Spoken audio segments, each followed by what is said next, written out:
Direito Administrativo. Aula 1. Direito administrativo é o conjunto harmônico de princípios que regem os órgãos, os agentes e as atividades públicas.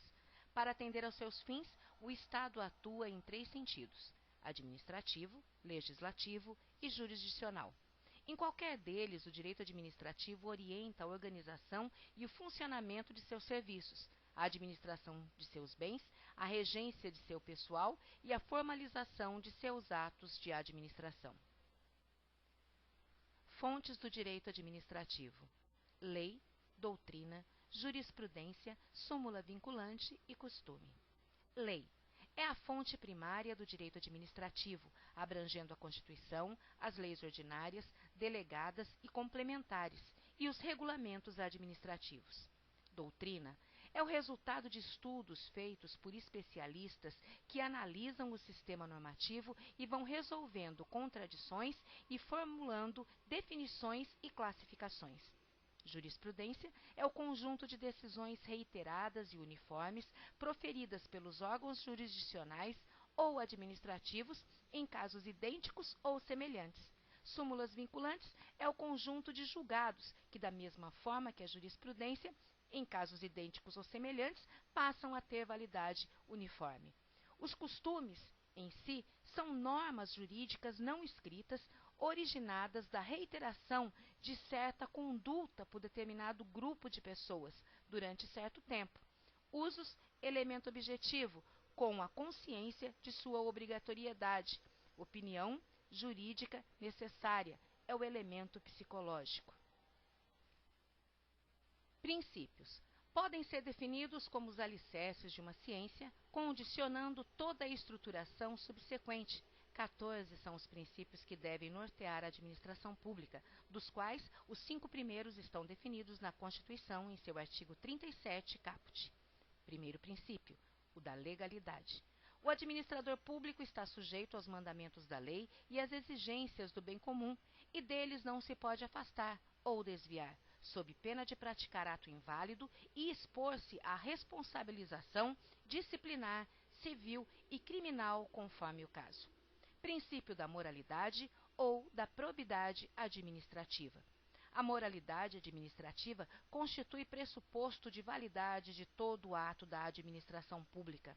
Sempre que o comportamento desta ofender a moral, os costumes, as regras da boa administração, a justiça, a equidade, a ideia de honestidade, tratar-se-á de uma ofensa ao princípio da moralidade. Princípio da impessoalidade.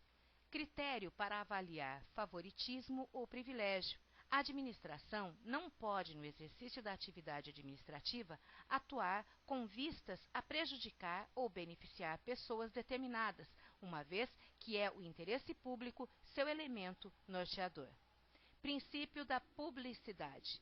É a divulgação oficial do ato para o conhecimento público e início de seus efeitos externos. A publicidade é requisito de eficácia de qualquer ato administrativo.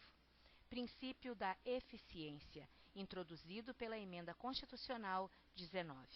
Obriga a administração pública a desenvolver mecanismos para o exercício de uma atividade administrativa célere e com qualidade. Princípio da isonomia, ou da igualdade entre os administrados. A administração não pode estabelecer privilégios de tratamento entre os cidadãos, devendo tratar a todos igualmente. Princípio da supremacia do interesse público. A administração existe para a realização dos fins previstos na lei, cujo interesse representa conveniências e necessidades da própria sociedade, e não privadas. Assim, havendo conflito entre o coletivo e o individual, reconhece-se a predominância do primeiro. As leis administrativas exprimem a posição de superioridade do público sobre o particular. Princípio da presunção de legitimidade ou da presunção de veracidade do ato administrativo. É concebido sob 2 aspectos: a presunção de legalidade e a presunção de verdade, que diz respeito à certeza dos fatos. Princípio da autoexecutoriedade, que é a prerrogativa da administração pública de poder converter em atos materiais suas pretensões jurídicas, sem se socorrer do judiciário. Princípio da autotutela. A administração pública pode anular os próprios atos quando eivados de vícios que os tornem ilegais, porque deles não se originam direitos, ou revogá-los por motivo de conveniência e oportunidade. Súmula 473 do Supremo Tribunal Federal. Princípio da hierarquia. Os órgãos da administração são estruturados de tal forma que existe sempre uma relação de infraordenação e subordinação. Desses princípios resultam outros poderes, como o de disciplinar. Princípio da indisponibilidade do interesse público. Administrar é realizar uma atividade de zelo pelos interesses públicos e não cabe à administração deles dispor. As pessoas administrativas não têm, portanto, disponibilidade sobre os interesses públicos confiados à sua guarda e realização. Princípio da razoabilidade. Exige que os atos não sejam apenas praticados com respeito às leis, mas que também contenham uma decisão razoável. Sempre deve haver uma razoabilidade, adequação, proporcionalidade entre as causas que estão ditando o ato e as necessidades que vão ser tomadas. Princípio da motivação.